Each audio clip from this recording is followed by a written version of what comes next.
Good morning friends, स्वागत है आपका आपके अपने चैनल एडुसाला में। इस वीडियो में हम लोग घटना चक्र की जो लेखपाल को टारगेट करके 5 सीरीज आई हुई हैं, उनमें से एक ग्राम समाज एवं विकास का डिस्कशन करेंगे। ठीक है, तो इसमें कौन कौन से टॉपिक हम लोग कवर करेंगे ये देख लेते हैं। तो इसके कंटेंट देख लीजिए।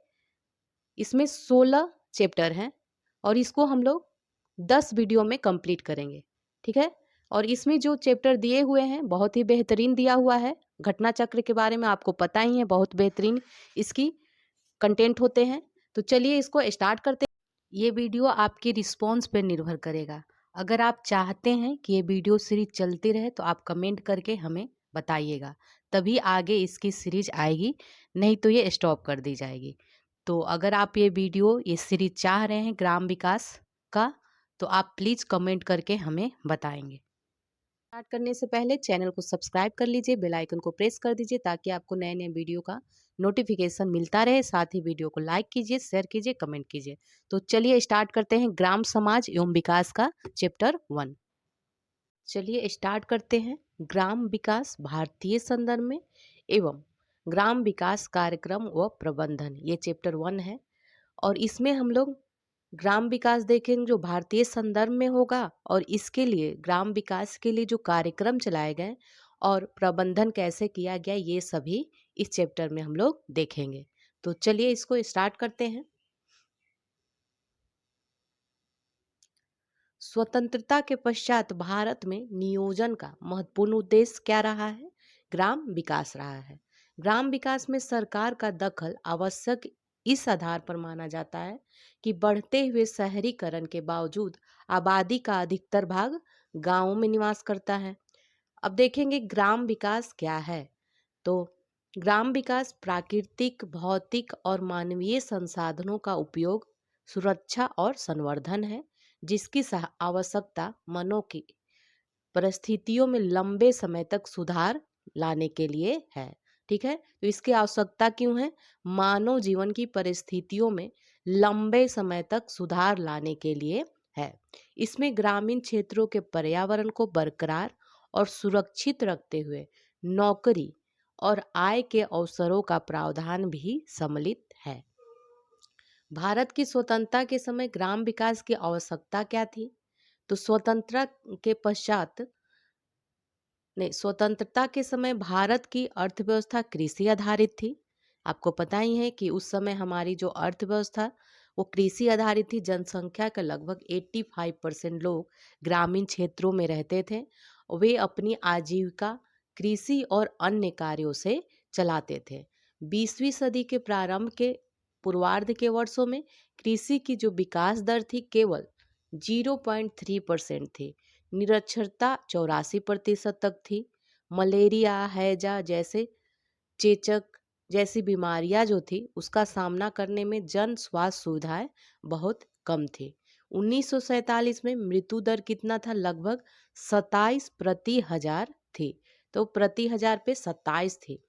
मुख्य रूप से लोग कृषि पर आश्रित थे, फिर भी उपनिवेशिक सरकार ने निर्यात की जाने वाली फसलों जैसे कपास, जूट और चाय को छोड़कर सिंचाई सुविधा पर विशेष ध्यान नहीं दिया था। रेल प्रणाली का निर्माण बंदरगाहों को उत्पादन केंद्रों और बाजारों को जोड़ने के लिए किया गया। शिल्प क्षेत्र में अंग्रेजों के शासन के दौरान बुरा प्रभाव पड़ा था, ये सब आपको पता ही है। औद्योगिकरण का आधार बहुत ही संकीर्ण था, जो कुछ शहरों और राज्यों तक सीमित था और ग्रामीण क्षेत्रों के साथ बहुत ही कम जुड़ा हुआ था। तो ये सभी इसके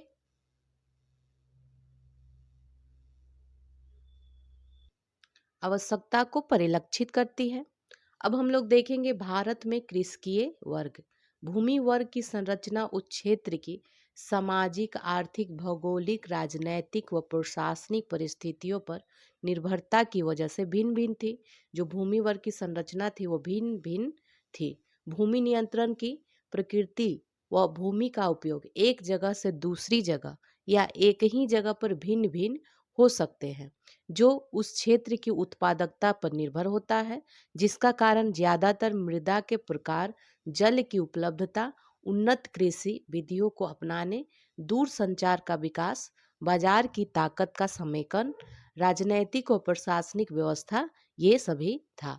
कृषकीय वर्ग सामंतवादी कृषि प्रणाली थी। सामंतवादी क्या होता है? वे परिवार हैं जो सामान्यतः भूमि के बड़े हिस्से के मालिक या उसे नियंत्रित करते हैं, लेकिन प्रत्यक्ष रूप से वे खेती के काम में शामिल नहीं होते हैं। वे अपनी भूमि काश्तकार को खेती करने के लिए पट्टे पर देते हैं। भूमि से उनकी आय का जो मूल स्रोत था, काश्तकार द्वारा दिया गया किराया था। उनके द्वारा लिया गया किराया फसल के उत्पाद के रूप में या नगद हो सकता है। फसल के रूप में किराया पुनः एक निश्चित मात्रा या काश्तकार द्वारा उपजाई गई फसल का एक निश्चित हिस्सा हो सकता है, जबकि नगद किराया सामान्यतः एक निश्चित राशि होती है। काश्तकार वर्ग सामान्यतः पारिवारिक श्रम के माध्यम से स्वयं और छोटे खेती बाड़ी करने वाले घरों के रूप में पहचाने जाते हैं। कृषकीय वर्ग अब पूंजीवादी कृषि प्रणालियों के देखते हैं। वे किसान जो काफी भू संपत्तियों के स्वामी हैं या नियंत्रित करते हैं, और जो अपने खेतों में खेती बाड़ी श्रमिकों की सहायता से अपने स्वयं के निर्देशन व प्रतिनिधि मार्गदर्शन से करवाते हैं, उसे पूंजीवादी किसान कहा जाता है। वे स्वयं सीधे रूप से कृषि गतिविधियों में कार्यरत नहीं होते हैं। अब हम लोग देखेंगे आंदोलन, अर्थ और विशेषताएं। कोई भी सामूहिक एकजुटता ज्यादातर एक या दूसरे प्रकार के आंदोलन के रूप में वर्णित होता है, जैसे कि काश्तकारों का आंदोलन, श्रमिकों का, विद्यार्थियों का आंदोलन, महिलाओं का आंदोलन, पिछड़े वर्गों या जनजातीय समुदायों का आंदोलन। आंदोलनों को पहचानने योग्य संरचना होती है, वह उन्हें लक्षणों के संदर्भ में समझा जा सकता है। आंदोलनों में उनके लक्ष्य को प्राप्त करने के लिए अक्सर एक कार्यनीति होती है और समग्र कार्यनीति के हिस्से के रूप में युक्तियां भी लगाई जाती है। सामाजिक वर्ग आंदोलनों का वर्गीकरण देखते हैं। सामाजिक आंदोलनों को एक या अन्य मानदंडों, विचारधारा, कार्यनीति, प्रकृति व संरचना में परिवर्तन और सुधार की सीमा का उपयोग करते हुए कई प्रकार से वर्गीकृत किया गया है। ऐसे आंदोलनों से संबंध लोगों की मुख्य श्रेणियां कौन सी हैं?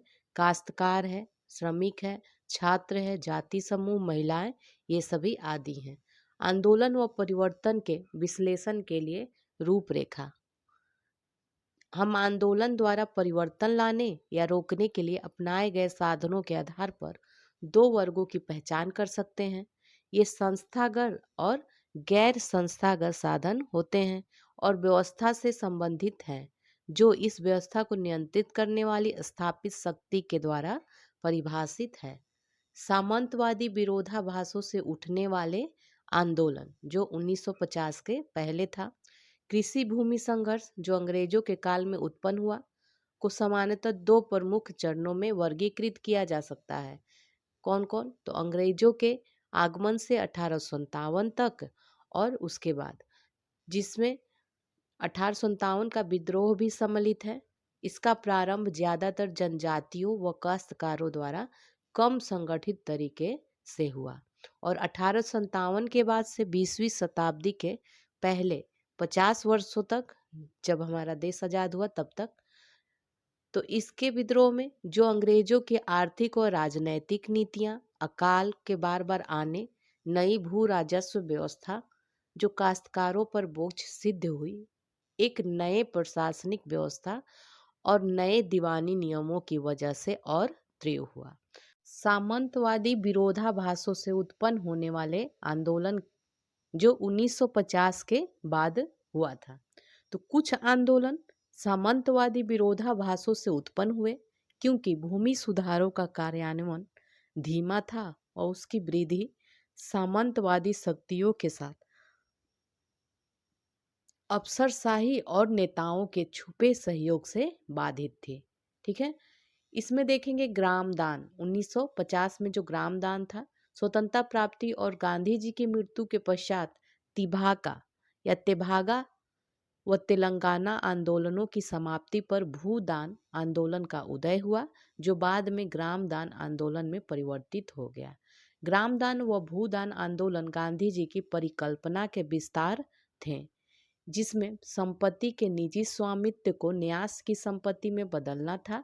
विशेषतः भूमि के मामले में न्यास स्वामित्व का तात्पर्य था उत्पादन के साधनों, जैसे अर्थात भूमि, मशीन, ये सभी जो उत्पादन के साधनों के स्वामी अपनी संपत्ति और उपक्रम के न्यासी बन जाएं, और यह उस समुदाय की होगी जो उस पर श्रम करेगा।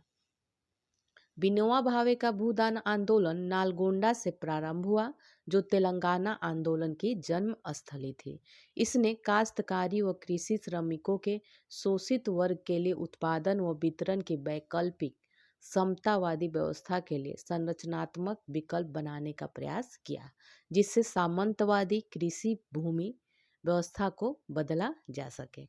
नक्सलबाड़ी व नक्सली आंदोलन पश्चिम बंगाल में नक्सलबाड़ी गांव से प्रारंभ होने के कारण इस आंदोलन को नक्सलबाड़ी आंदोलन कहते हैं। दार्जिलिंग जिले के सिल्लीगुड़ी तहसील में नक्सलबाड़ी आंदोलन का उदय 1967 में हुआ। यह काश्तकारों के संघों का सामंतवादी शोषण व भूमि सुधारों के विनाश के विरुद्ध एक लंबे समय तक चलने वाला संघर्ष था। पश्चिम बंगाल की समस्या का सार किसी अन्य राज्य की तरह ही सामंतवादी व्यवस्था में होने वाला संघर्ष था, जिसमें जमींदारों के हाथों में भूमि का स्वामित्व केंद्रित था। अब देखेंगे बरगा ऑपरेशन क्या है। तो ऑपरेशन बरगा जो है पश्चिम बंगाल सरकार के विभिन्न भूमि सुधार कार्यक्रमों में से एक है, जो बटाईदारी के अभिलेखन और बटाईदारों को स्थायी और पैतृक अधिकार देने के लिए प्रारंभ किए गए एक विशेष अभियान से संबंध है। बर्गादार पश्चिम बंगाल में बहुत अधिक संख्या में थे और वे कृषि श्रमिकों के साथ वहां की कृषि की रीढ़ की हड्डी हैं। 1977 में वाम दलों के सत्ता में आने के बाद पश्चिम बंगाल में 1978 से ऑपरेशन बरगा एक प्रमुख कार्यक्रम रहा है। इस ऑपरेशन का एक प्रमुख पहलू बरगादारों का पंजीकरण था। परिणाम स्वरूप 30 जून 1985 तक अनुमानित कुल 20 लाख बरगादारों में से 10,13,000 बरगा अभिलेखों को पूर्णतः सूचीबद्ध किया गया। बरगादारों के पंजीकरण ने बटाईदारों को पट्टे की कानूनी सुरक्षा दी। केंद्र की सरकार, जो कांग्रेस सरकार थी, नरसिम्हा राव की सरकार ने वर्ष 1991 में निजीकरण, उदारीकरण, भूमंडलीकरण की नई आर्थिक नीति प्रारंभ की। हाल के समय में भारतीय कृषि में गंभीर समस्याएं उत्पन्न हुई है। यह समस्या भूख से मृत्यु व किसानों की आत्महत्या की बढ़ती घटनाओं से और अधिक प्रदर्शित होती है। अभी भी भूख से होने वाली मौतों की ज्यादातर संख्या देश के पिछड़े क्षेत्रों से नियमित रूप से दर्ज होती है, विशेषतः आंध्र प्रदेश, उड़ीसा और अब राजस्थान में बढ़ रही है। यद्यपि डब्ल्यूटीओ समझौतों, विशेषतः आयात पर मात्रात्मक पाबंदी हटाने के परिणाम स्वरूप पश्चिमी देशों के बड़े निगमित किसानों को मिलने वाली भारी अनुदानों की वजह से होने वाली असमान प्रतिस्पर्धा ने इस समस्या को और बढ़ा दिया है।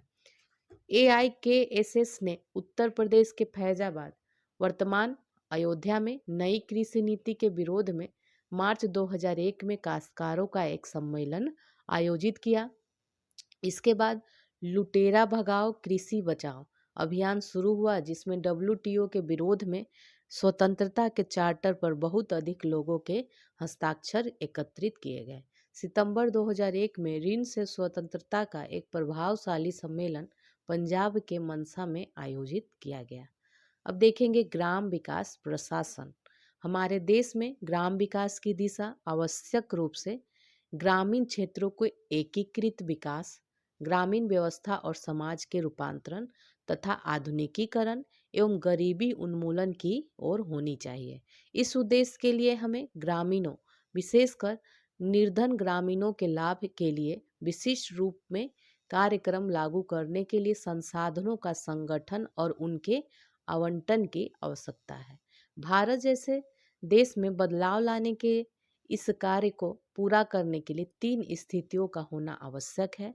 पहली क्या है? यदि नौकरशाही को सामाजिक बदलाव के प्रमुख साधन के रूप में सफल होना है, तो उसे अपने विचारों, अभिवृत्तियों, मूल्यों, अपनी दिशा और प्रवृत्ति को बदलना होगा। दूसरी, नौकरशाही संगठन और ढांचे को उचित रूप से विकेंद्रीकृत होना चाहिए, कठोर प्रक्रियाओं से मुक्त होना चाहिए, लोगों के निर्णय की प्रक्रिया में शामिल होना चाहिए। और तीसरा क्या है? प्रशासनिक कार्य व्यापक रूप में राजनीतिक नेताओं के समर्थन और सहयोग से प्रभावित होते हैं। इसलिए यह अनिवार्य हो जाता है कि अधिकारीगण एवं राजनीतिक नेता अपनी पूरक भूमिकाओं को नए सिरे से समझें और उसी के अनुसार कार्य विषयक संबंध बनाएं। तो ये तीनों इम्पोर्टेंट था। अब देखेंगे प्रशासनिक तंत्र। औपनिवेशिक शासकों से विरासत में प्राप्त प्रशासन व्यवस्था ढांचे को प्रमुख रूप में ग्राम विकास के कार्य और उसकी जिम्मेदारियां सौंपी गई है। राजस्व और सामान्य प्रशासनिक संगठन और ढांचे को ग्राम विकास के कार्यों के लिए सक्रिय किया गया है। 1952 में सामुदायिक विकास कार्यक्रम ने पहली बार बड़े पैमाने पर सीधे फील्ड के स्तर पर विकास प्रशासन गठित करने का प्रयास किया। इसके अंतर्गत आने वाली विभिन्न योजनाओं को लागू करने के लिए इसमें तकनीकी विशेषज्ञों की नियुक्ति और मानव शक्ति के प्रशिक्षण को सम्मिलित किया गया है। अधिक अन्न उत्पादन जांच समिति ने ही 1952 में प्रस्तुत अपनी रिपोर्ट में पहली बार ग्राम विकास के लिए एक एकीकृत संगठनात्मक ढांचे की आवश्यकता पर जोर दिया था। इस समिति ने राष्ट्र, राज्य, जिला, खंड और गांव के विभिन्न स्तरों पर व्यवस्था का प्रारूप भी तैयार किया। इसी ने 100 से 200 गांवों को लेकर एक विकास खंड के रूप में तालुक की स्थापना की सिफारिश की, जिसे राजस्व प्रभागीय अधिकारी स्तर के खंड विकास अधिकारी के अधीन रहना था। इस रिपोर्ट में यह भी सिफारिश की गई थी कि जिला स्तर पर विकास संबंधी गतिविधियों को कलेक्टर के अधीन एकीकृत किया जाए और उसकी सहायता के लिए विशेषज्ञ अधिकारी हो। इसमें नीतियों के समन्वय और संयुक्त कार्रवाई को सुगम बनाने हेतु राज्य स्तर पर मुख्यमंत्री की अध्यक्षता में मंत्रिमंडल समिति की तथा एक गैर सरकारी बोर्ड की भी सिफारिश की गई थी। सामुदायिक विकास कार्यक्रम के अंतर्गत विकास खंड का सृजन योजना और समेकित ग्राम विकास की बुनियादी इकाई के रूप में किया गया, जिसमें स्व सहायता और जनता की भागीदारी पर विशेष जोर देते हुए कृषि, पशुपालन, ग्राम उद्योग, शिक्षा, स्वास्थ्य, समाज कल्याण आदि को सम्मिलित किया गया है। अब हम लोग राष्ट्रीय स्तर पर प्रशासनिक व्यवस्था देखेंगे। तो इसमें देखते हैं ग्राम पुनर्निर्माण मंत्रालय का जो गठन हुआ है 1979 में किया गया था और यह 1982 तक इसी रूप में चलता रहा। 1982 में इसका नाम बदलकर ग्राम विकास मंत्रालय कर दिया गया। जनवरी 1985 में यह कृषि एवं ग्राम विकास मंत्रालय के अधीन ग्राम विकास विभाग बन गया। तो ये कृषि एवं ग्राम विकास मंत्रालय के अधीन हो गया और ग्राम विकास विभाग बन गया। सितंबर 1985 में इस मंत्रालय का नाम एक बार फिर बदलकर कृषि मंत्रालय कर दिया गया और इसमें एक अलग ग्राम विकास विभाग रखा गया। अप्रैल 1999 से इसे फिर से ग्राम विकास मंत्रालय कहा जाने लगा। ग्राम विकास मंत्रालय एक अलग मंत्रालय है। इसके दो विभाग होते हैं। कौन कौन? ग्राम विकास विभाग और पेयजल आपूर्ति विभाग। इन दोनों विभागों का प्रमुख भारत सरकार का एक सचिव होता है, जिसकी सहायता के लिए विभिन्न स्तर के अधिकारी होते हैं। ग्राम विकास मंत्रालय की जो जिम्मेदारी होती है, कार्यक्रमों का अनुवीक्षण, निगरानी करना, धन के केंद्रीय हिस्से को जारी करना और समन्वय, निर्देशन, योजना और नीति बनाना, ये सभी कार्य होते हैं। ग्राम विकास मंत्रालय के प्रशासनिक नियंत्रण में राष्ट्रीय ग्राम विकास संस्थान तथा लोक कार्यक्रम एवं ग्रामीण प्रौद्योगिकी विकास परिषद नामक संस्थाएं होती हैं, तो इसके नियंत्रण में होती है। एक राष्ट्रीय ग्राम विकास कोष की स्थापना 1984 में की गई थी। इसका उद्देश्य क्या था? ग्राम विकास परियोजनाओं के लिए धन जुटाना। ये तो हो गया ग्राम स्तर पे। राष्ट्र स्तर पे हम लोगों ने देख लिया। अब हम लोग राज्य स्तर पर प्रशासनिक व्यवस्था देखेंगे। ग्राम विकास कार्यक्रमों के प्रशासन की सीधी जो जिम्मेदारी है, ये राज्य प्रशासन की होती है। लगभग सभी राज्यों में एक अलग ग्राम विकास विभाग होता है, जिसका मुख्य कौन होता है? एक सचिव होता है, और इसके ऊपर कृषि एवं ग्राम विकास हेतु विकास आयुक्त होता है। राज्य स्तर पर प्रारंभिक चरण में विकास आयुक्त का पद था, जो विकास समिति की निगरानी में चलने वाले सभी विकास कार्यों का प्रभारी होता था। विकास समिति का अध्यक्ष सामान्यतः कौन होता था? मुख्यमंत्री होता था। अधिकतर मामलों में योजना विभाग अथवा ग्राम विकास विभाग नीति नियोजन और क्रियान्वयन के लिए जिम्मेदार होता है। मुख्य सचिव कृषि उत्पादन आयुक्त प्रधान सचिव की अध्यक्षता वाली समन्वय समिति योजनाओं की समीक्षा, स्वीकृति, समन्वय, निगरानी और मूल्यांकन का काम करती है। तो ये मुख्य सचिव ये करते हैं। अब देखेंगे जिला स्तर पर प्रशासनिक व्यवस्था। जब सामुदायिक विकास कार्यक्रम शुरू किया गया था, तो जिला कलेक्टर को जिले में सामुदायिक विकास प्रशासन का प्रमुख बनाया गया था। कलेक्टर ही जिले की योजनाओं का समन्वय करता और जिला योजना समिति की अध्यक्षता करता था। इस समिति में सरकारी और गैर सरकारी सदस्य होते थे, जिनकी सहायता एक जिला योजना अधिकारी करता था। वर्ष 1969 में छोटे किसानों को ऋण सहायता और तकनीकी मार्गदर्शन देने के उद्देश्य से भारतीय रिजर्व बैंक ने अखिल भारतीय ग्रामीण ऋण क्रेडिट समीक्षा समिति की नियुक्ति की, जिसकी सिफारिश पर लघु किसान विकास एजेंसी SFDA और सीमांत किसान एवं खेतिहर मजदूर विकास एजेंसी MFAL का गठन किया गया। तो इसके अनुसार SFDA और MFAL का गठन किया गया। सोसाइटी पंजीकरण अधिनियम 1860 के अंतर्गत पंजीकृत जिला स्तर पर एक स्वायत्त शासी एजेंसी की स्थापना की गई, जिसका अध्यक्ष जिला कलेक्टर हुआ, जिसका काम क्या होता था? SFDA और MFAL को लागू करना होता था। सूखा प्रबंधन क्षेत्र कार्यक्रम DPAP और मरुस्थल विकास कार्यक्रम DDP को 1970 के दशक में शुरू किया गया।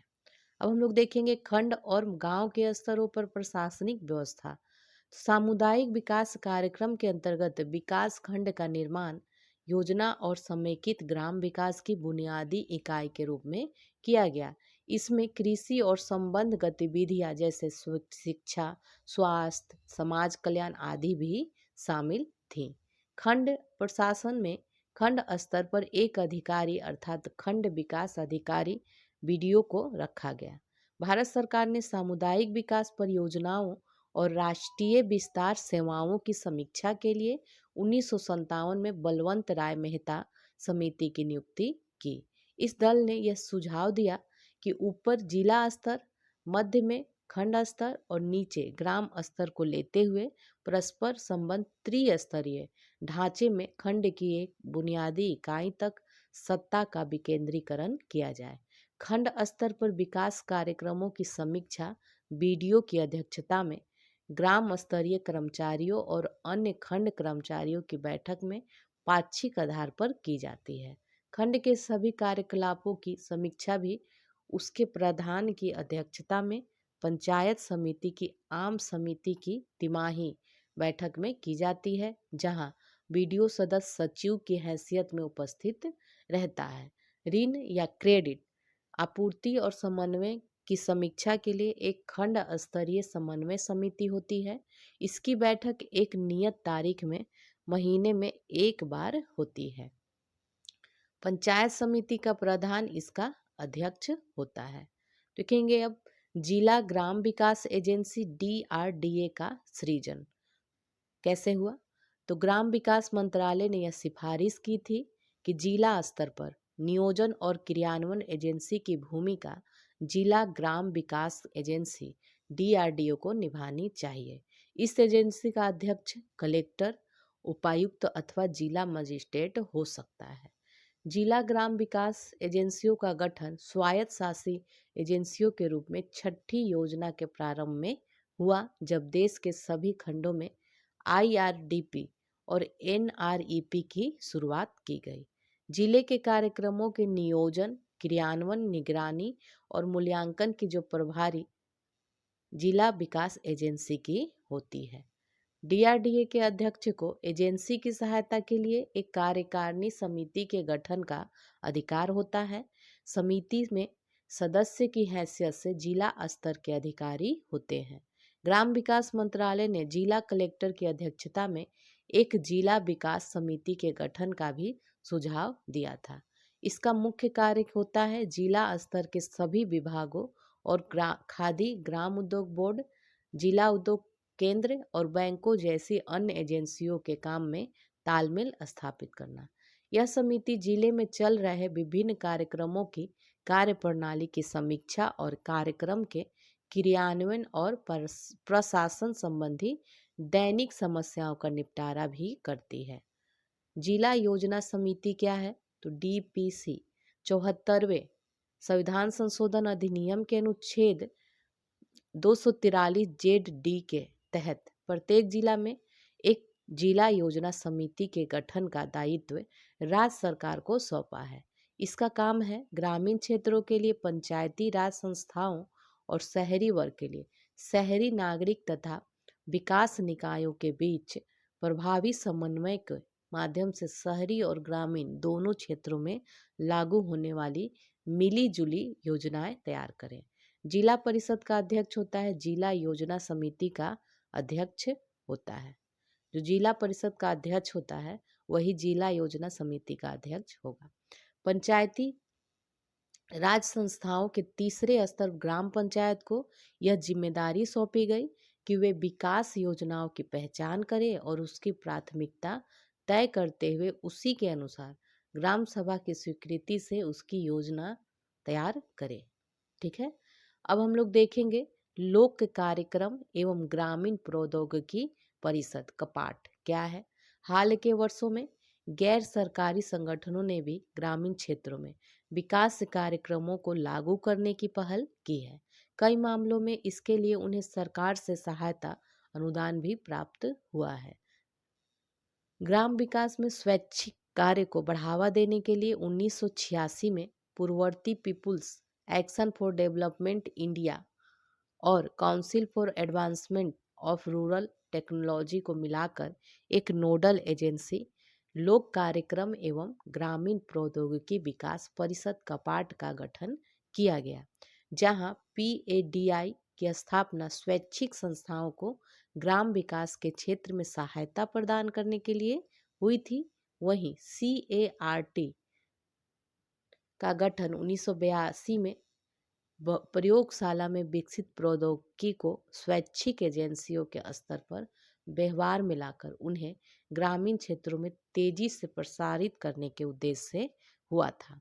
कपाट का मुख्य कार्य है कार्यक्रम के बजट में से उन स्वैच्छिक संगठनों को धन स्थानांतरित करना जो SGSY, SGRY ग्रामीण आवास और पेयजल तथा स्वच्छता योजनाओं के अंतर्गत कार्यक्रम लागू कर रहे हैं। ठीक है। कपाट का अध्यक्ष कौन होता है? केंद्रीय ग्राम विकास मंत्री होता है। ग्राम विकास राज्य मंत्री इसकी कार्यकारिणी समिति का अध्यक्ष होता है। पंचायती राज संस्था के स्तर पर लेखा और लेखा परीक्षा के रखरखाव को सुदृढ़ करना। 11वें वित्त आयोग ने यह सिफारिश की थी कि जिन ग्राम पंचायतों के पास लेखा जोखा रखने वाले कर्मचारी नहीं है वे इस काम को अनुबंध के आधार पर करवा सकती है। इसके लिए प्रत्येक ग्राम पंचायत प्रतिवर्ष 4,000 रुपये व्यय कर सकती है। अब हम लोग देखेंगे सामुदायिक विकास कार्यक्रम। सामुदायिक विकास कार्यक्रम स्वतंत्रता के बाद अक्टूबर 1952 में लागू किया गया, जो पहला प्रमुख ग्राम विकास कार्यक्रम था। इसका प्रमुख उद्देश्य क्या है देखते हैं, निम्नलिखित है। ग्रामीण क्षेत्रों में भौतिक और मानवीय संसाधनों को संपूर्ण विकास के लिए सुनिश्चित करना अस्थायी नेतृत्व और स्वशासी संस्थानों का विकास करना, खाद्य और कृषि उत्पादों में तीव्र वृद्धि के माध्यम से ग्रामीण लोगों के जीवन स्तर को ऊपर उठाना, लोगों की मानसिक सोच को परिवर्तित करना और उनमें उच्च मानकों को प्राप्त करने के लिए प्रेरित करना, ये सभी इसके उद्देश्य थे। प्रारंभ में इसमें 55 परियोजनाएं शामिल थी, जिसमें अनेक तरह के कार्यक्रम थे जो कृषि, पशुपालन, ग्रामीण उद्योग, शिक्षा, आवास और ग्रामीण संचार आदि के विकास के लिए थे।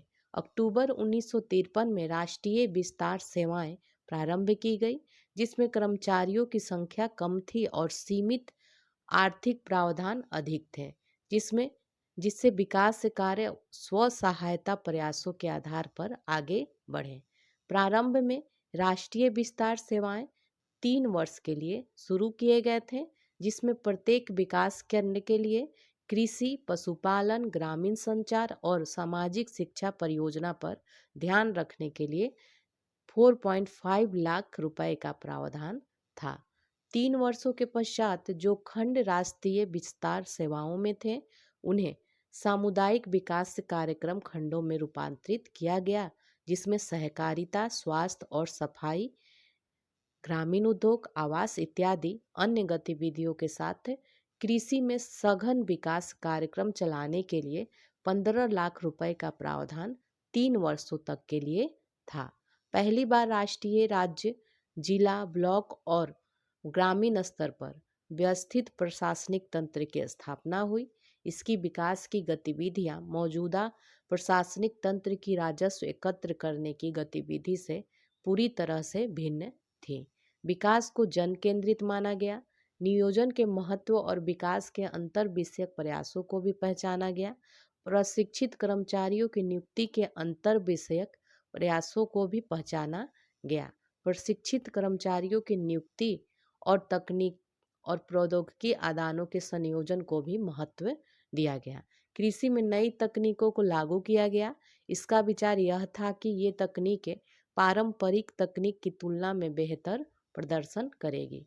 इसके परिणाम स्वरूप कृषि ऋण सहकारी समितियां, प्राथमिक विद्यालय, अस्पताल और दवाखानों, मातृत्व शिशु कल्याण केंद्र आदि संस्थाओं की स्थापना हुई। अब देखेंगे हरित क्रांति के बारे में, इसकी अवस्थाएं। हरित क्रांति की अवस्था। हरित क्रांति भारत में कृषि उत्पादन एवं उत्पादकता में तीव्र वृद्धि लाकर भारत को खाद्यान्न क्षेत्र में आत्मनिर्भर बनाने हेतु अनेक कार्यक्रमों का एक समुच्चय है। यूएसए के वैज्ञानिक नॉर्मन बोरलॉग ने बीजों पर अनुसंधान कर अधिक उत्पादकता वाले बीजों HYV हाइब्रिड की खोज करी। इस उचित इन बीजों को उचित सुविधाएं एवं संरक्षण मिलने पर इनसे काफ़ी अधिक मात्रा में उत्पादन प्राप्त किया जा सकता था। इसी कारण बोरलॉग को हरित क्रांति का जनक माना जाता है। भारत में हरित क्रांति के जनक माने जाने वाले MS स्वामीनाथन ने मैक्सिको की पद्धति को भारत में भी अपनाने पर बल दिया तथा भारतीय कृषि को आत्मनिर्भर बनाने की नींव रखी। प्रायोगिक तौर पर 1960-61 में गहन कृषि जिला कार्यक्रम के तहत इसे अपनाया गया तथा 1966 से इसे पूरे देश में लागू किया गया। द्वितीय पंचवर्षीय योजना जो 1956 से 61 के बीच था, के अंत को कृषि उत्पादन के ठहराव और खाद्यान्नों की कमी से पहचाना जाता है। फोर्ड फाउंडेशन टीम 1959 की रिपोर्ट, जिसका शीर्षक था भारत की खाद्यान्न समस्या और उनके निराकरण के लिए उठाए गए कदम, इसका शीर्षक था। तो फोर्ड फाउंडेशन टीम की रिपोर्ट ने कृषि क्षेत्र के पुनर्संगठन की आवश्यकता की रूपरेखा प्रदान की। रिपोर्ट ने ये भी संस्तुति की गई कि कृषि उत्पादकता को बढ़ाने के लिए जिलों में चुने गए प्रगतिशील किसानों को बेहतर तरीके और सुविधाएं प्रदान करनी चाहिए, जिससे उत्पादन में तत्काल और उल्लेखनीय वृद्धि हो। तीसरी पंचवर्षीय योजना जो 1961 से 66 तक चली थी। इसमें ग्राम विकास के तरीकों को नई दिशा मिली, जिसमें कृषि उत्पादन को बहुत महत्व दिया गया। इसकी वजह से ग्राम विकास में प्रौद्योगिकीय अवस्था प्रारंभ हुई। परिणाम स्वरूप सघन कृषि विकास कार्यक्रम और अधिक उपज किस्मों के कार्यक्रमों को शुरू किया गया। सघन कृषि विकास कार्यक्रम को वर्ष 1961 में और सघन कृषि क्षेत्र कार्यक्रम को 1964 में प्रयोग के आधार पर लागू किया गया। सघन कृषि कार्यक्रम विकास कार्यक्रम को 3 चयनित जिलों में शुरू किया गया और बाद में इसे 15 राज्यों के 16 जिलों में विस्तारित किया गया। इस कार्यक्रम ने मुख्यतः 3 हिस्सों पर ध्यान दिया, जिनके नाम कृषि उत्पादन में अधिक निवेश, कृषि उत्पादों की अधिक कीमतें और आधुनिक प्रौद्योगिकी आदान थे। यद्यपि सघन कृषि विकास कार्यक्रम और सघन कृषि क्षेत्र कार्यक्रम अच्छी फसल की पैदावार में सहायक हुए, पर इन दोनों कार्यक्रमों में फसलों की नस्लों पर उर्वरक का कम प्रभाव था।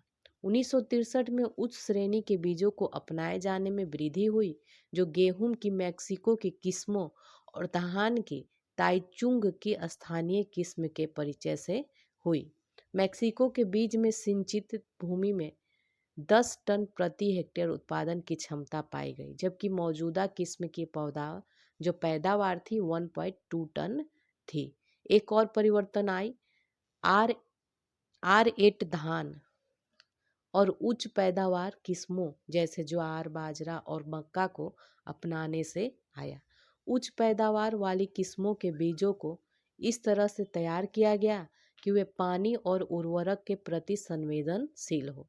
अपितु इन बीजों ने कीटनाशकों के उपयोग को आवश्यक बना दिया, क्योंकि कीड़ों और खरपतवार से उनकी बहुत क्षति होती थी। उच्च पैदावार वाली किस्मों का कृषि की कीमतों पर महत्वपूर्ण असर पड़ा। इसने विशेष रूप से जमीन की एक इकाई की कीमत बढ़ा दी, लेकिन उत्पादन की प्रति इकाई कीमत में वृद्धि को नहीं बढ़ाया। तकनीक के उपयोग के परिणाम स्वरूप व्यावसायिक आदानों के उपयोग से गैर श्रमिक बाजार की तरफ झुकाव हुआ। हरित क्रांति स्वभावतः ही चयनशील और विशिष्ट लक्ष्य की योजना थी। यह प्राथमिक रूप से उन क्षेत्रों के लिए थी जहां पर अनुकूल प्रारंभिक परिस्थितियां मौजूद थी, जैसे कि सिंचाई की सुविधा। इसके अतिरिक्त गेहूं के संरक्षण की तकनीक भारतीय इस परिस्थिति में चावल और अन्य खाद्यान्नों की तुलना में सफलतापूर्वक अपनाई गई। यह योजना प्रारंभिक अवस्था में संपन्न किसानों के लिए थी, जो नई तकनीक में निवेश करने में सक्षम थे। इसने बड़े किसानों को यांत्रिकीकरण के लिए प्रोत्साहित किया, जिसमें ट्रैक्टर और संयुक्त हार्वेस्टर का उपयोग शामिल था। अतः नई तकनीक के उपयोग से श्रमिकों में वृद्धि और श्रमिकों का पलायन दोनों हुआ। पंजाब और हरियाणा में श्रमिकों की मौसमी मांग में वृद्धि की आपूर्ति देश के मध्य और पूर्वी भाग के श्रमिकों के पलायन से हुआ। हरित क्रांति के असमान वितरण के फलस्वरूप देश के कुछ हिस्सों जैसे पंजाब, हरियाणा और पश्चिमी उत्तर प्रदेश में विपणन योग्य अतिरिक्त खाद्यान्न में वृद्धि हुई। विपणन योग्य अतिरिक्त खाद्यान्न उत्पाद मूल्य निर्धारण नीति की वजह से ही संभव हुआ, जिसे इस तरह से तैयार किया गया था कि किसान अपने उत्पादों को बाजार में बेचने के लिए आकर्षित हो। उसी समय उच्च पैदावार वाली किस्मों के लिए आवश्यक आदानों जैसे कि उर्वरक, बीज, कीटनाशक, डीजल, ट्यूबवेल और ट्रैक्टर के लिए ये सभी हैं पर रियायत दी गई, जिससे किसान इन आदानों के उपयोग के लिए प्रोत्साहित हो। हरित क्रांति प्रारंभिक रूप से गेहूं तक ही सीमित थी, बाद में इसे चावल तक विस्तारित किया गया। चूंकि हरित क्रांति पैमाने के प्रति उदासीन थी, यह संसाधनों के प्रति उदासीन नहीं थी। संपन्न किसान जिनके पास बेहतर आदान जैसे कि सिंचाई और उर्वरक, कीटनाशक इत्यादि खरीदने की क्षमता थी, छोटे या सीमांत किसानों की तुलना में उच्च पैदावार वाली किस्मों को अपनाकर अधिक लाभान्वित हुए। तो संपन्न किसान इससे अधिक लाभान्वित हुए। अब देखेंगे क्षेत्र विकास और गरीब किसानों के लिए विशेष कार्यक्रम। वर्तमान में भारत के पास विश्व के भौगोलिक क्षेत्र का 2.4% भाग है, लेकिन यह विश्व की जनसंख्या के 17.5% भाग को सहारा देता है। भारत में विश्व के चारागाहों का 0.5% हिस्सा है, पर इसके पास विश्व के 18% से अधिक दुधारू पशु हैं। सूखा प्रवण क्षेत्र कार्यक्रम डीपीएपी 1973-74 में आरंभ हुआ है, जो ऐसा पहला कार्यक्रम था जिसका उद्देश्य सूखा प्रभावित क्षेत्रों में भूमि में नमी को संरक्षित करना था। इस कार्यक्रम को फसल उत्पादन, खाद्यान्न संचय और भूमि उत्पादकता पर सूखे से पड़ने वाले दुष्प्रभाव से लड़ने के लिए तैयार किया गया था। इस कार्यक्रम का प्राथमिक उद्देश्य क्या है? सकल आर्थिक विकास को प्रोत्साहित करना और ग्रामीण जनसंख्या के पिछड़े और शोषित वर्ग को मुख्य धारा में शामिल करना था। मरुभूमि विकास कार्यक्रम ये 1977 से 78 में आरंभ किया गया। इसका उद्देश्य क्या था? पारिस्थितिकी संतुलन को ठीक करना, भूमि और जल का संरक्षण करना, जिससे रेगिस्तान बनने की प्रक्रिया को नियोजन के माध्यम से मिटाना था। समन्वित परती भूमि विकास कार्यक्रम ये 1989 से 90 में सरकारी खराब भूमि और साधारण संपत्ति स्कीम को विकसित करने के लिए प्रारंभ किया गया, जो ग्रामीण या सूक्ष्म जल भंडारण योजना पर आधारित था। अब नेक्स्ट है 1993-94 में प्रौद्योगिकी विकास, विस्तार और प्रशिक्षण योजना प्रारंभ की गई थी, जो परती भूमि को विकसित करने के लिए तकनीक को प्रदर्शित करती है। नेक्स्ट है निवेश प्रोत्साहन योजना 1994-95 में वन रहित भूमि को विकसित करने में कारपोरेट क्षेत्र और वित्तीय संस्थानों की भागीदारी को प्रोत्साहित करने के लिए लागू किया गया। राष्ट्रीय जल विभाजक विकास परियोजना को, जो वर्षा पोषित क्षेत्रों के लिए थी, 1990-91 में प्रारंभ किया। इसके दो उद्देश्य वर्षा पोषित क्षेत्रों में कृषि उत्पादन में सुधार करना और पारिस्थितिकी संतुलन को ठीक करना था। ठीक है, अब नेक्स्ट देखते हैं वर्षा पोषित क्षेत्रों को अधिकतम संसाधन उपलब्ध कराने के लिए जल विभाजक विकास कोष की 2000 से 2001 में नाबार्ड के तहत 200 करोड़ रुपए की राशि के साथ स्थापना की गई। तो जल विभाजक विकास कोष की स्थापना 2000 में की गई और ये नाबार्ड के तहत। योजना आयोग ने 1997 में वर्षा पोषित क्षेत्रों के विकास के लिए 25 वर्षों की परिप्रेक्ष्य योजना के निर्माण के लिए एक समिति का गठन किया। इस योजना ने सहभागिता के तरीकों द्वारा जल संभरण विकास और सूक्ष्म जल संभरण में उचित तकनीक के उपयोग पर अत्यधिक बल दिया। अब नेक्स्ट है ग्रामीण गरीबी पर सीधा प्रहार, लाभार्थी दृष्टिकोण। क्षेत्र विकास योजनाओं के साथ साथ ग्रामीण जनसंख्या के गरीब वर्गों, जिसमें मुख्यतः सीमांत किसान, कृषि और गैर कृषि क्षेत्र के श्रमिक शामिल थे, इनको सीधे लाभ पहुंचाने के लिए कार्यक्रमों की एक अन्य धारा विकसित की गई। वर्ष 1971 में दो नए कार्यक्रम, जिनका नाम है लघु कृषक विकास एजेंसी SFDA और सीमांत कृषक और कृषि श्रमिक एजेंसी MFAL थे। इन्हें अखिल भारतीय ऋण समीक्षा समिति की सलाह पर लागू किया गया था। ठीक है, इन योजनाओं का प्रमुख उद्देश्य क्या था? ग्रामीण समाज के संख्यात्मक रूप से बड़े और आर्थिक रूप से गरीब वर्ग को लाभ पहुंचाना था। लघु कृषक विकास एजेंसी की प्राथमिक भूमिका लाभार्थियों को पहचानना व उन्हें सहकारी समिति के सदस्य के रूप में नामांकित करना था। उन्हें इन सहकारी समितियों के माध्यम से अनुदान पर धन और आदान वितरण सुविधा उपलब्ध कराना था, इसका उपयोग कर सके, जिसका वे उपयोग कर सके। सीमांत किसान और कृषि श्रमिक एजेंसियों की भूमिका सीमांत किसानों और कृषि श्रमिकों के लिए रोजगार उत्पन्न कराना था। विशेषतः ग्राम उद्योगों और सहायक रोजगार के माध्यम पर ये केंद्रित था। छठी पंचवर्षीय योजना 1980-85 के दौरान था। इसके दौरान इन दोनों योजनाओं को समेकित ग्राम विकास कार्यक्रम IRDP में सम्मिलित कर दिया गया। समेकित ग्राम विकास कार्यक्रम में कर दिया गया और जो देश के 1818 विकास खंडों में लागू हुई थी। चुने हुए विकास खंडों में समेकित ग्राम विकास कार्यक्रम 1978 89 में लागू हुआ। इस कार्यक्रम को 2 अक्टूबर 1980 को सर्वसुलभ कराया गया। इस कार्यक्रम का मुख्य उद्देश्य पहचाने गए गरीबी रेखा के नीचे के परिवारों को स्वरोजगार के अवसर उत्पन्न कराने के लिए अनुदान व संपदा खरीदने के लिए बैंकों से धन सहायता के रूप में उपलब्ध कराना था। स्वरोजगार के लिए ग्रामीण युवाओं का प्रशिक्षण ट्राइसेम, ग्रामीण क्षेत्रों में महिलाओं और बच्चों का विकास, ग्रामीण शिल्पकारों को बेहतर औजार उपलब्ध कराना और गंगा कल्याण योजना को ग्रामीण जनसंख्या की विशिष्ट आवश्यकताओं का ख्याल रखने के लिए समेकित ग्राम विकास कार्यक्रम के विशेष कार्यक्रमों के रूप में लागू किया गया।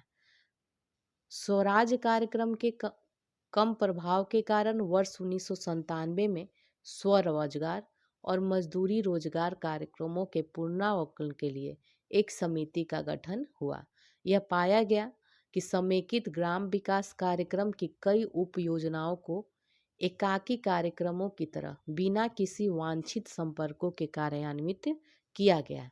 इस समिति की संस्तुति पर समेकित ग्राम विकास कार्यक्रम और संबद्ध कार्यक्रमों जिसमें गंगा कल्याण योजना शामिल थी, इनको मिलाकर 1999 में एक कार्यक्रम आरंभ किया गया जो स्वर्ण जयंती स्वरोजगार योजना के नाम से जानी जाती है, SGSY।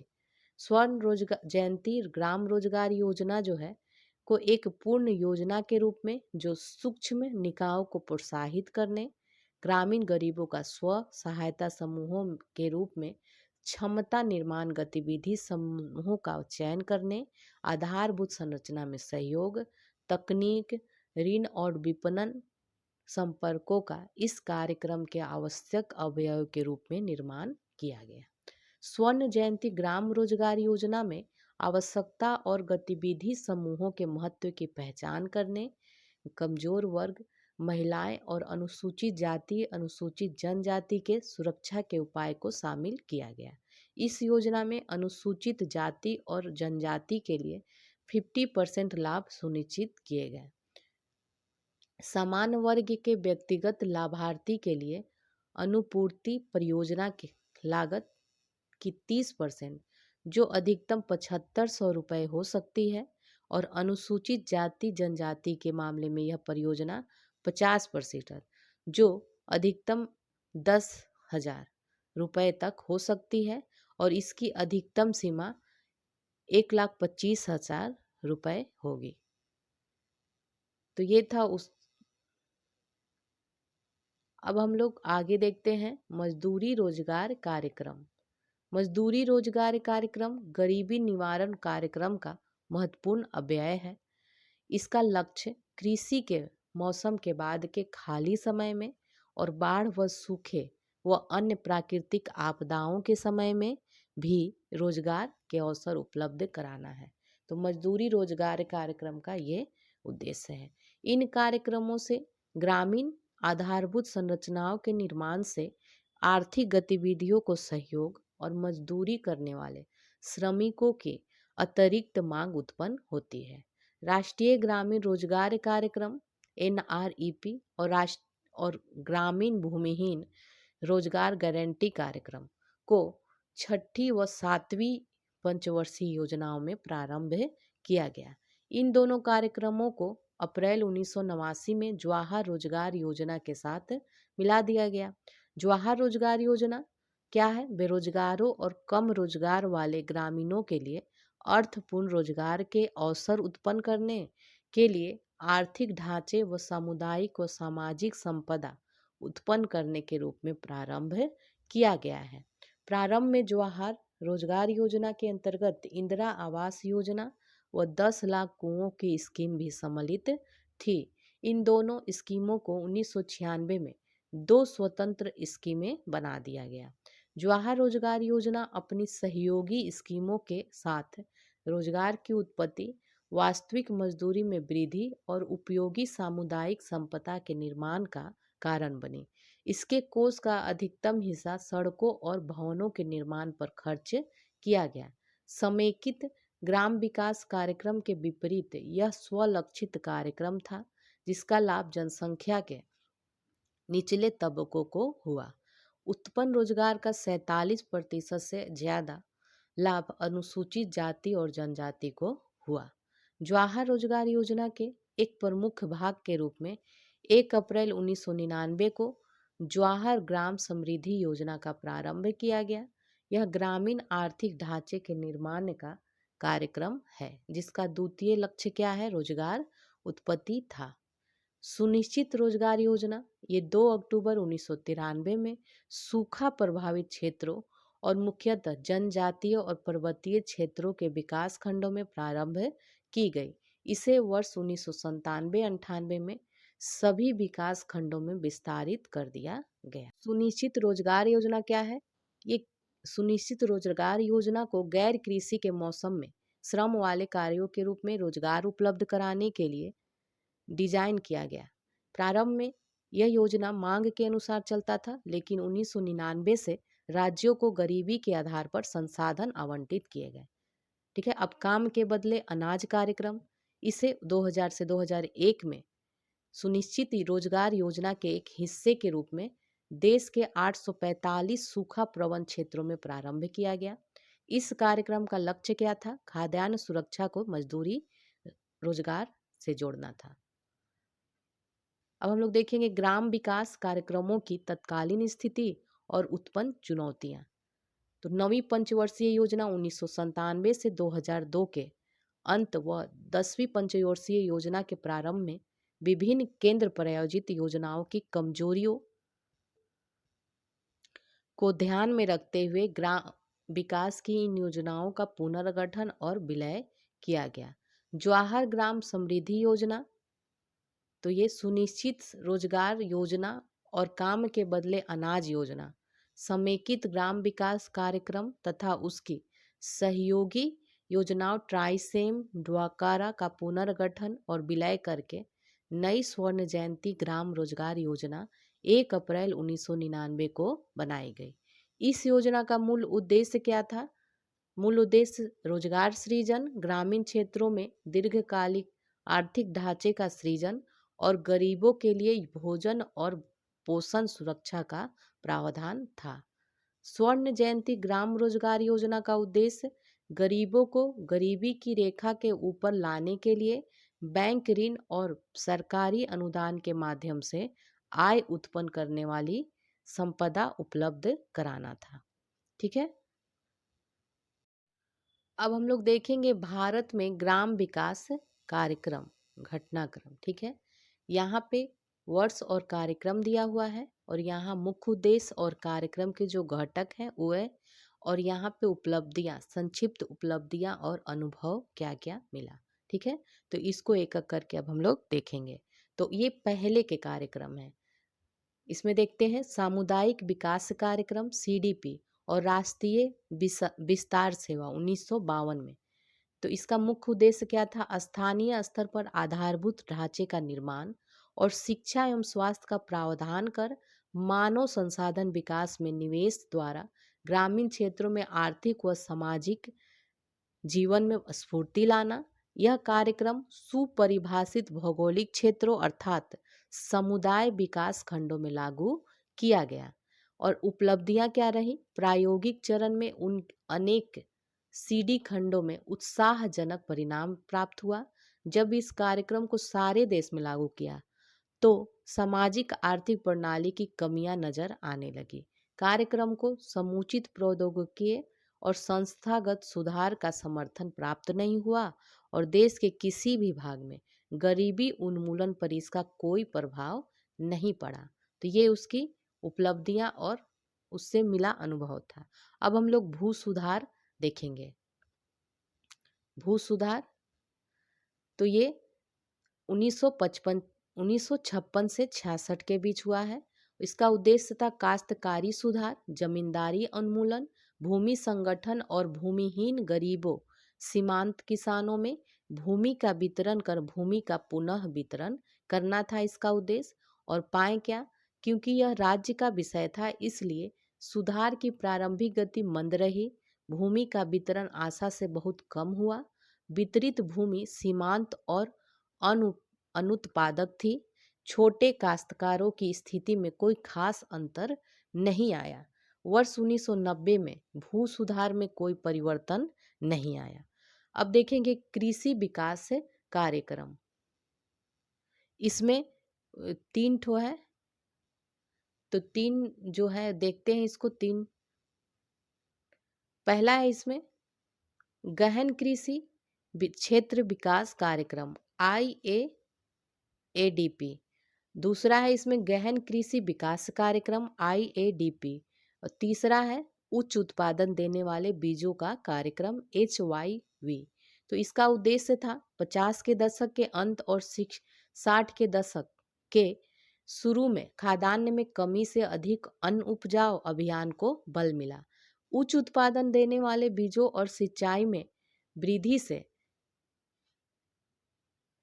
कृषि पैदावार और उत्पादकता में वृद्धि। हरित क्रांति एक महत्वपूर्ण उपलब्धि थी, लेकिन इसकी सफलता केवल सिंचित क्षेत्रों और बड़े किसानों तक ही सीमित थी। क्षेत्रीय असंतुलन और आय में अंतर अपनी चरम सीमा पर था। तो इसका जो उपलब्धि हुई वो ये था। अब हम लोग देखेंगे विशेष ग्राम विकास और गरीबी उन्मूलन कार्यक्रम। ठीक है, तो इसके बारे में देखते हैं। क्षेत्र विकास कार्यक्रम, तो सबसे पहले इसमें है पर्वतीय क्षेत्र विकास एजेंसी कार्यक्रम 1972। इसका उद्देश्य था क्षेत्रीय असंतुलन को कम से कम करना और पर्वतीय क्षेत्रों के प्राकृतिक संसाधनों तथा पारिस्थितिकीय एवं पर्यावरण विकास का प्रबंध कर आर्थिक विकास को तेजी की गति को तेज करना। पाए क्या, हम पर्वतीय क्षेत्रों को विशिष्ट रूप क्षेत्रों के रूप में वर्गीकृत किया गया था।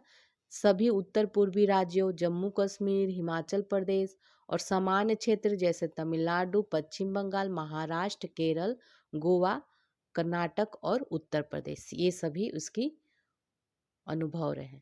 सूखा प्रवण क्षेत्र विकास कार्यक्रम, इसकी शुरुआत 1973-74 में हुई। इसका उद्देश्य ऐसी अस्थायी परिसंपत्तियों का निर्माण करना जिससे सूखा, मजदूरी, रोजगार की कमी को दूर किया जा सके। और इसकी उपलब्धियां, इस कार्यक्रम को 13 राज्यों के 155 जिलों में 947 खंडों में लागू किया गया और इसके अंतर्गत 746 हेक्टेयर भूमि थी। इस पर 8वीं योजना तक DPAP के अंतर्गत लगभग 1992 करोड़ रुपए खर्च किए गए। अब नेक्स्ट है कमांड एरिया विकास कार्यक्रम 1974 में शुरू हुआ। इसका उद्देश्य सिंचाई की संभावनाओं का तीव्र और अधिकतम उपयोग कर कमजोर वर्गों पर जोर देते हुए कृषि फार्म विकास करना। इससे संबंधित तथ्य देख लीजिए। इसे 1974 में शुरू किया गया, जिसे 1984 तक 12 राज्यों के 36 कमांड एरिया क्षेत्र विकास प्राधिकरण द्वारा 47 सिंचाई परियोजनाओं तक फैलाया गया। नेक्स्ट है मरुस्थल विकास कार्यक्रम 1978 में। इसका उद्देश्य पर्यावरण की क्षति को कम करने और गर्म तथा शीत मरुस्थलीय क्षेत्रों जैसे जम्मू कश्मीर, हिमाचल प्रदेश में पर्यावरण में सुधार लाना था। इससे संबंधित तथ्य, मार्च 1977 तक DDP को 7 राज्यों के 36 जिलों में 227 खंडों में लागू किया गया था। DDP में शुरू से मार्च 1997 तक 457 लाख हेक्टेयर भूमि को लाभ पहुंचाया गया। अब नेक्स्ट है लक्ष्य समूह उन्मुख स्वरोजगार कार्यक्रम। इसके तहत पहला है लघु कृषक विकास एजेंसी 1973 में। इसका उद्देश्य था चुने गए पिछड़े क्षेत्रों, विशेष रूप से लघु और सीमांत किसान और खेतीहर मजदूरों की अधिक जनसंख्या वाले क्षेत्रों में गरीबी को प्रत्यक्ष रूप से दूर करने, उत्पादकता बढ़ाने, समुदाय के सबसे गरीब वर्गों के लिए उत्पादक संसाधनों और सेवाओं तक पहुंच कार्यक्रम पूर्ण रूप से भारत सरकार द्वारा वित्त पोषित था। इससे संबंधित शुरू में एसएफडीए के अंतर्गत 46 जिलों को शामिल किया गया था। बाद में इस कार्यक्रम को 168 अन्य जिलों में भी लागू किया गया। 1971 से 77 के बीच में लगभग 6.5 मिलियन ग्रामीण परिवारों को 134.31 करोड़ रुपए की बजटीय सहायता और 243 करोड़ रुपए की क्रेडिट सहायता भी दी गई। 1979 में इसे आईआरडीपी के साथ मिला दिया गया। नेक्स्ट है इसमें सीमांत किसान और खेतीहर मजदूर विकास एजेंसी 1975 में शुरू हुआ। सीमांत किसानों और खेतीहर मजदूरों पर और अधिक ध्यान केंद्रित करने के लिए यह कार्यक्रम भारत सरकार की पूर्ण वित्तीय सहायता से एसएफडीए के समान शुरू किया गया था। शुरू में इस कार्यक्रम में 41 जिले थे। 1977 में एमएफएल को एसएफडीए के साथ मिला दिया गया और इसके अंतर्गत 168 जिले शामिल किए गए। नेक्स्ट है समेकित ग्राम विकास कार्यक्रम, जो 1978 79 के बीच शुरू किया गया है। इसका उद्देश्य क्या था? चूंकि क्षेत्र विकास और लक्ष्य समूह उन्मुख कार्यक्रमों में लाभार्थी उन्मुख घटकों में पुनरावृत्ति थी, इसीलिए डीपीएपी, सीडीए और एचडीए के लाभार्थी उन्मुख कार्यक्रमों को आपस में मिला दिया गया और उन्हें समेकित ग्राम विकास कार्यक्रम नाम दिया गया। यह कार्यक्रम केवल कृषि आधारित कार्यकलापों तक ही सीमित नहीं थी, बल्कि इसमें गैर कृषि कार्यकलापों को भी शामिल किया गया। इससे संबंधित तथ्य क्या है? प्रारंभ में इसके अंतर्गत 2300 खंड थे, जो एसएफडीए, डीपीएपी, सीडीए, सीएडीए और एचएडीए के अंतर्गत था। 1980 से इस कार्यक्रम को संपूर्ण देश में लागू किया गया और 1999 में एसजीआरवाई के साथ इसको मिला दिया गया। अब नेक्स्ट है ग्रामीण क्षेत्रों में महिला एवं बाल विकास, जो 1983 में शुरू हुआ, ड्वाक्रा। इसका उद्देश्य था ग्रामीण क्षेत्रों में गरीब और महिलाओं को आय सृजित करने के लिए दक्षता और क्रियाकलाप प्रदान करने के लिए शुरू किया गया, जिससे इन समूहों को सामाजिक और आर्थिक शक्ति प्रदान कर स्वास्थ्य, शिक्षा आदि तक इनकी पहुंच कायम की जाए। और इससे संबंधित तथ्य देखिए, इसे आईआरडीपी के घटक के रूप में 1983 में 50 जिलों में प्रायोगिक योजना के रूप में शुरू किया गया। बाद में स्वतंत्र कार्यक्रम के रूप में इसे संपूर्ण देश में लागू कर दिया गया। 1999 में इसे एसजीआरवाई में मिला गया। ठीक है। अब स्वरोजगार में ग्रामीण युवाओं का प्रशिक्षण, ये 1979 में शुरू हुआ। ट्राइसेम गरीब परिवारों के युवाओं को स्वरोजगार शुरू करने के लिए तकनीकी और उद्यमशीलता संबंधी दक्षता प्रदान करना इसका उद्देश्य था और इसे 15 अगस्त 1979 को आईआरडीपी के घटक के रूप में केंद्रीय आयोजित कार्यक्रम द्वारा शुरू किया गया। बाद में इसे एक स्वतंत्र कार्यक्रम बना दिया गया। 1999 में इसे एसजीआरवाई के साथ मिला दिया गया। नेक्स्ट है ग्रामीण कारीगरों को परिष्कृत औजार किट की आपूर्ति 1992 में। इसका उद्देश्य ग्रामीण कारीगरों के कार्य उत्पाद की गुणवत्ता में सुधार करना, जिससे उन्हें आय सृजित करने के अवसर प्राप्त हो सके। इससे संबंधित तथ्य है 1992 में इसे प्रायोगिक योजना के रूप में शुरू किया गया। बाद में इसे संपूर्ण देश में लागू किया गया और 1999 में इसे एसजीआरवाई के साथ मिला दिया गया। अब नेक्स्ट है गंगा कल्याण योजना, 1995 में शुरू किया गया था। इसका उद्देश्य आईआरडीपी के घटक के रूप में इस कार्यक्रम का लक्ष्य गहरे कुओं के लिए गरीबी की रेखा से नीचे के किसानों को सहायता प्रदान करना था। यह कार्यक्रम बहुत कम समय तक चला, क्योंकि 1999 में इसे एसजीआरवाई के साथ मिला लिया गया। अब स्वर्ण जयंती रोजगार ग्रामीण स्वरोजगार योजना SGSY, ये 1999 में शुरू हुआ था। वर्ष 1999 में इसका उद्देश्य क्या था? 6 लाभार्थी उन्मुख कार्यक्रम IRDP, ड्वाकरा, ट्राइसेम, SITRA, GKY, MWS को SGSY में के नाम से एक ही कार्यक्रम में मिला गया। तो 6 जो कार्यक्रम था उनको SGSY के नाम से एक ही कार्यक्रम बना दिया गया। और इससे संबंधित क्या है, कार्यक्रम कार्यान्वयन की प्रक्रिया विशेष रूप से SHG के आयोजन के कारण कार्यक्रम में परिवर्तन होने से इसे बहुत धीमी गति से शुरू किया गया था। इसे 2011 में राष्ट्रीय ग्रामीण आजीविका मिशन नाम दिया गया, जिसे बाद में दीनदयाल अंत्योदय योजना में मिला लिया गया। तो ये हो गए आपके। अब हम लोग गरीबी उन्मूलन कार्यक्रम पूर्वावलोकन देखेंगे। तो इसमें सबसे पहले मजदूरी रोजगार कार्यक्रम, तो ग्रामीण रोजगार के लिए क्रैश योजना 1971 में। इसका उद्देश्य था श्रम सघन कार्य और अस्थायी परिसंपत्तियों का निर्माण कर प्रत्येक वर्ष 350 जिलों में कृषि के मंदी के समय में कम से कम 1000 खेतीहर मजदूरों को रोजगार प्रदान करना।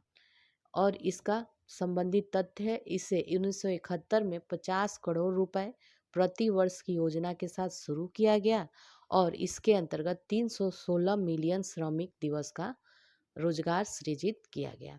नेक्स्ट है प्रायोगिक गहन ग्रामीण रोजगार कार्यक्रम 1972। तो इसका उद्देश्य क्या था, परिसंपत्तियों का निर्माण कर अकुशल श्रमिकों के लिए अतिरिक्त रोजगार प्रदान करना, जिससे दक्षता को बढ़ाकर रोजगार सृजन पर बहुआयामी प्रभाव पड़ सके। इसके संबंधित तथ्य है, इसे 15 CD प्रखंडों में प्रायोगिक परियोजना के रूप में शुरू किया गया और 1975-76 में इसे समाप्त कर दिया गया। काम के बदले अनाज योजना, ये 1977 में शुरू किया गया और इसका उद्देश्य क्या है, ग्रामीण क्षेत्रों में बेरोजगारों के लिए अतिरिक्त लाभदायक रोजगार सृजित करना, जिससे उनकी आय और पोषण को बढ़ाया जा सके। अतिरिक्त खाद्यान्नों का उपयोग कर अस्थायी सामुदायिक परिसंपत्तियों का निर्माण। इससे संबंधित योजना में कुछ कमियां होने के कारण यह कार्यक्रम अधिक कामयाब नहीं हो सका और 1977 से 89 के दौरान 979.32 मिलियन श्रम दिवसों के रूप में रोजगार सृजित किए गए। अब नेक्स्ट है राष्ट्रीय ग्रामीण रोजगार कार्यक्रम 1980। इसकी शुरुआत की गई 1980 में। FWP को फिर से तैयार किया गया और इसे 1980 में NREP नाम दिया गया। इसका मुख्य उद्देश्य मजदूरी रोजगार प्रदान करना, अस्थायी सामुदायिक परिसंपत्तियों का निर्माण करना। यह केंद्रीय प्रायोजित कार्यक्रम था। इसके संबंधित तथ्य है, छठी योजना के दौरान इस योजना पर 1873 करोड़ रुपए खर्च किए गए और 1775.2 मिलियन श्रम कार्य दिवस का रोजगार सृजित किया गया। सातवीं योजना में 2940 करोड़ रुपए खर्च किए गए और 1477.5 मिलियन श्रम दिवसों का निर्माण किया गया। ये हो गया राष्ट्रीय ग्रामीण रोजगार कार्यक्रम का। अब है ग्रामीण भूमिहीन रोजगार गारंटी कार्यक्रम 1983। इसका उद्देश्य था मंदी के मौसम में प्रत्येक परिवार के कम से कम एक सदस्य को 100 श्रम दिवसों का सुनिर्धारित रोजगार प्रदान करना और इसे 100% भारत सरकार द्वारा वित्त पोषित किया गया। इसकी स्थिति क्या है, तो ये 7वीं योजना के दौरान इस योजना पर 2412 करोड़ रुपए खर्च किए गए और 1154.4 मिलियन श्रम दिवसों को रोजगार सृजित किया गया। अब देखेंगे जवाहर रोजगार योजना। इसका उद्देश्य क्या था, NREP और RLEGP दोनों के उद्देश्यों को मिलाकर इस योजना को JRY नाम दिया गया और इसे केंद्रीय प्रायोजित योजना के रूप में 80:20 मतलब केंद्र 80 और राज्य 20 के अनुपात में लागत बांटकर संपूर्ण देश में लागू किया गया। योजना के शुरू से 1996-97 दिसंबर तक लगभग 240 बिलियन रुपए इस योजना पर खर्च किए गए और 6.4 बिलियन श्रम दिवस का रोजगार सृजित किया गया। नेक्स्ट है गहन JRY और नवीन JRY।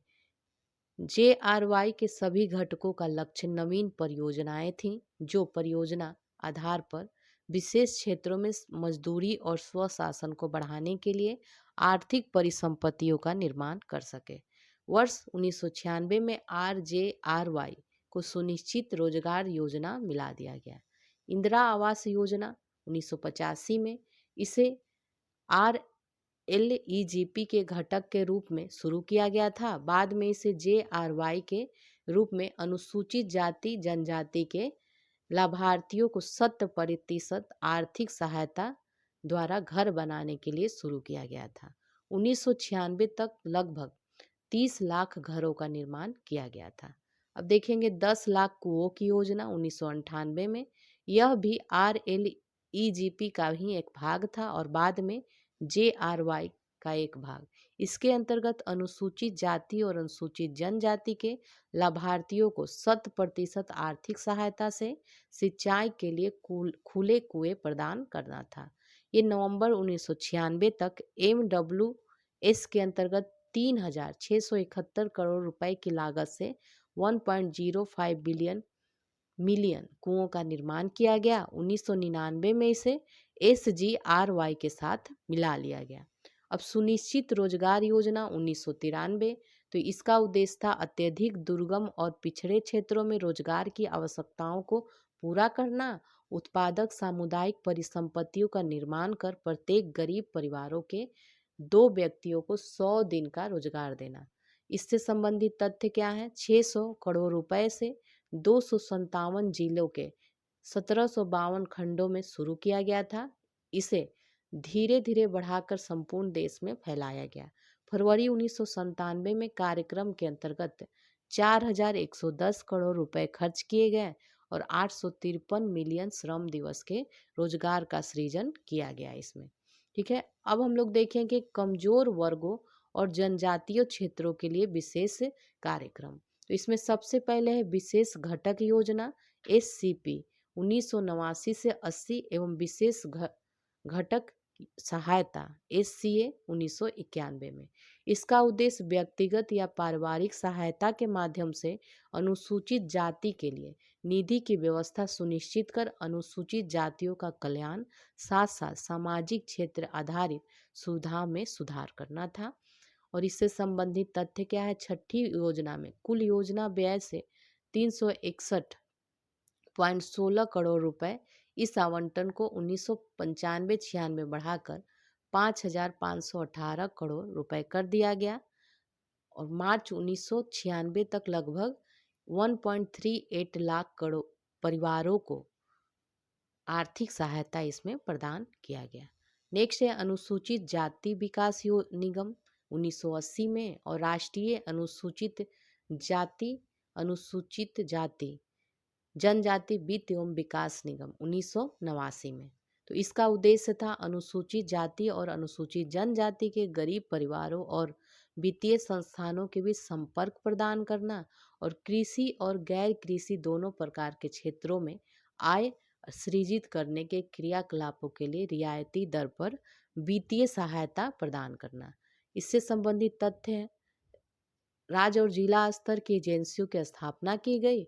दिसंबर 1996 के अंत तक NSFDC ने 2.13 लाख लाभार्थियों को 314.2 करोड़ रुपए की सहायता प्रदान की।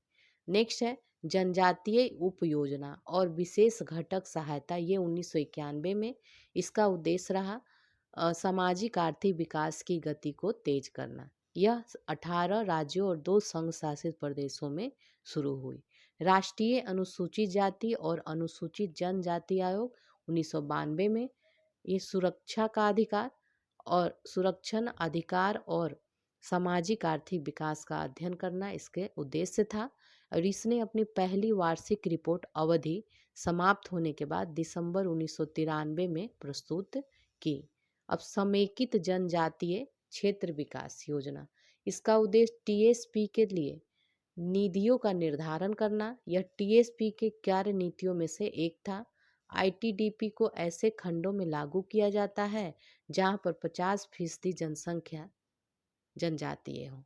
ठीक है, इससे संबंधित 194 ITDP स्थापित किए जा चुके हैं। पृथक एजेंसियां ITDA कार्यक्रम को लागू करने के लिए स्थापित की गई। नेक्स्ट है संशोधित क्षेत्र विकास उपागम।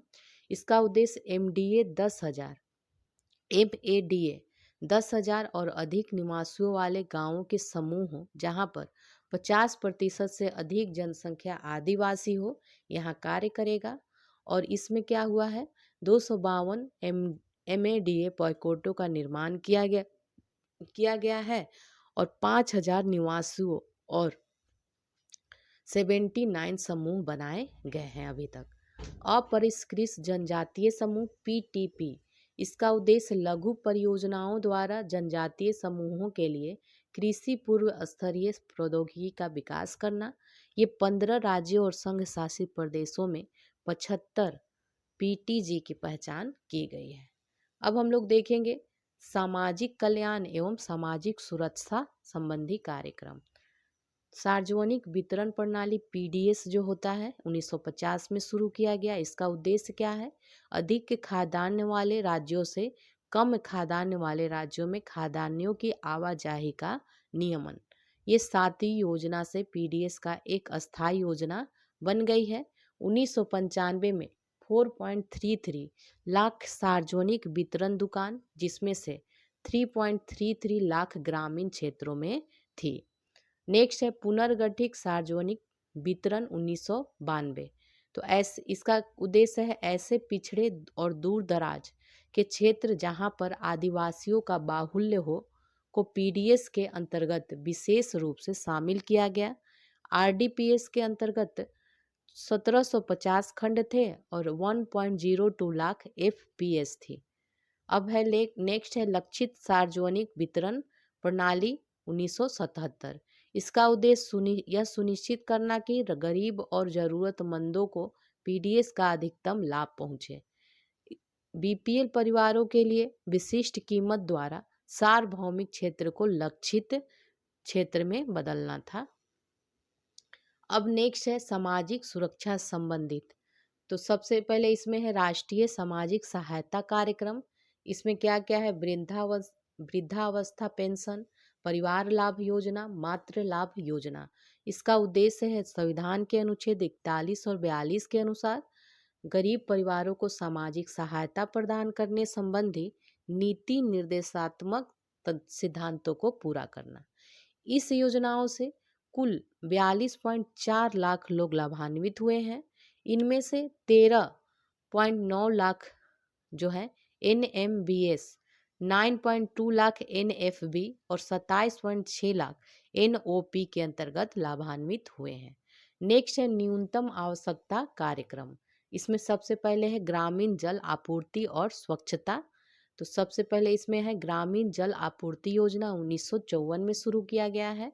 इसका उद्देश्य है जल की नियोजित आपूर्ति शुरू की गई।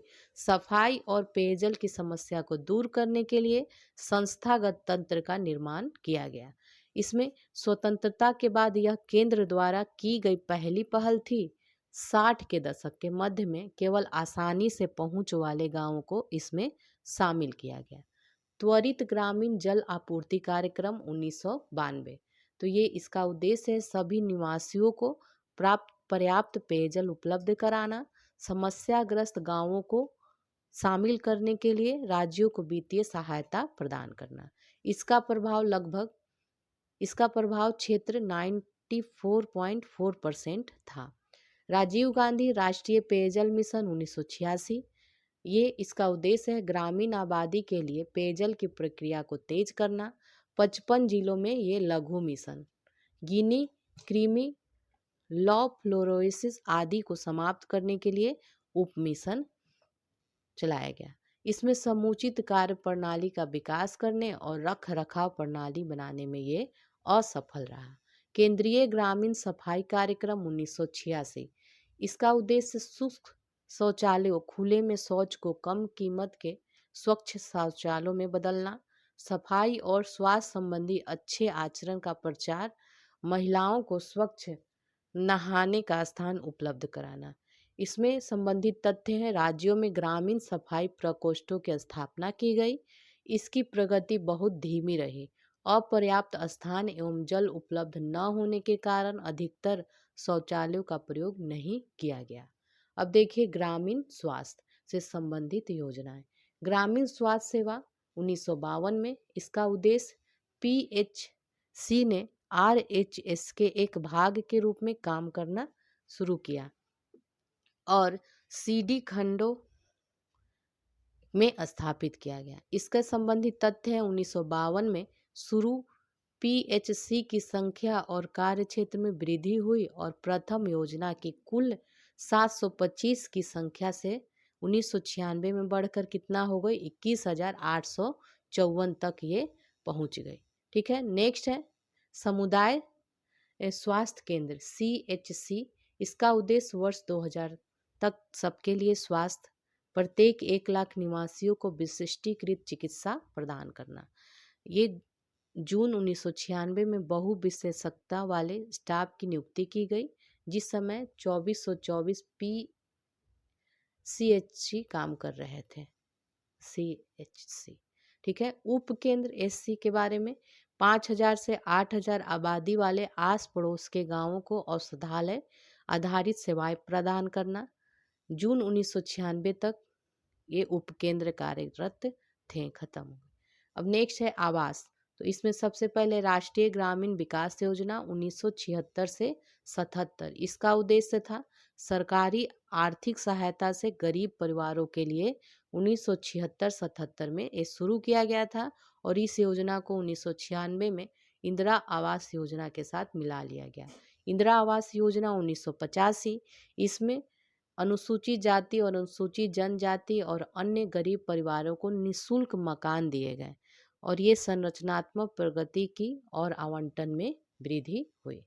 ठीक है, चलिए अब देखते हैं वर्तमान में शुरू किए गए महत्वपूर्ण कार्यक्रम।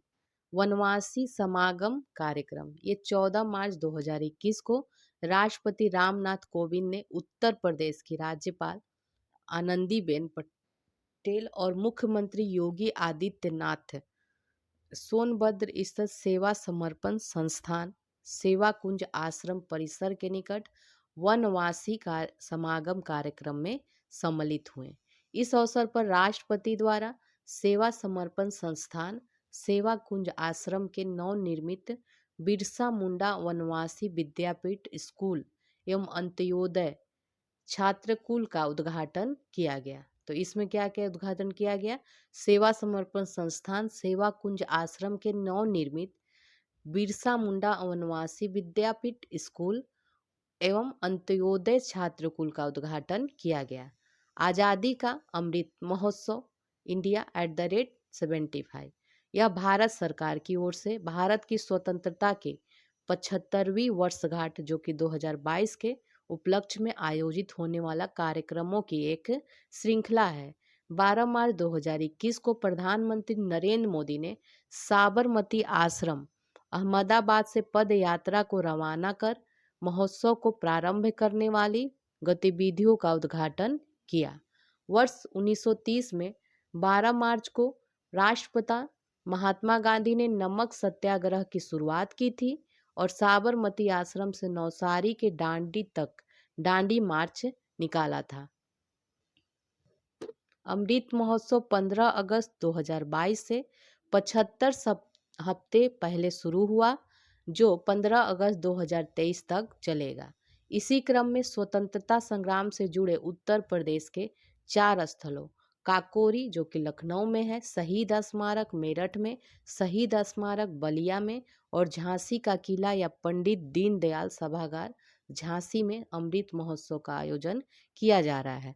12 मार्च 2021 को उत्तर प्रदेश के मुख्यमंत्री योगी आदित्यनाथ ने काकोरी स्थित शहीद स्मारक पर आयोजित अमृत महोत्सव कार्यक्रम में भाग लिया और अमर शहीदों को पुष्पांजलि अर्पित की। अब नेक्स्ट योजना है प्रेरणा ज्ञान उत्सव अभियान। ये 1 मार्च 2021 से उत्तर प्रदेश के सभी प्राथमिक और उच्च प्राथमिक विद्यालयों में विशेष अभियान प्रेरणा ज्ञान उत्सव आरंभ किया गया। इस अभियान के अंतर्गत बच्चों को शिक्षा की मुख्य धारा से जोड़ने और उनकी दक्षताओं को बढ़ाने के लिए विशेष प्रयास के तहत विभिन्न गतिविधियां संचालित की गई। ठीक है। अब नेक्स्ट है किसान कल्याण मिशन। ये 6 जनवरी 2021 को उत्तर प्रदेश सरकार द्वारा किसानों की आय बढ़ाकर दोगुना करने तथा किसानों तक नई तकनीकी और योजनाओं की जानकारी पहुंचाने के उद्देश्य से किसान कल्याण मिशन का शुभारंभ किया गया। ये कार्यक्रम उत्तर प्रदेश के सभी विकास खंडों में 6 जनवरी से 21 जनवरी 2021 तक 3 चरणों में संचालित किया गया।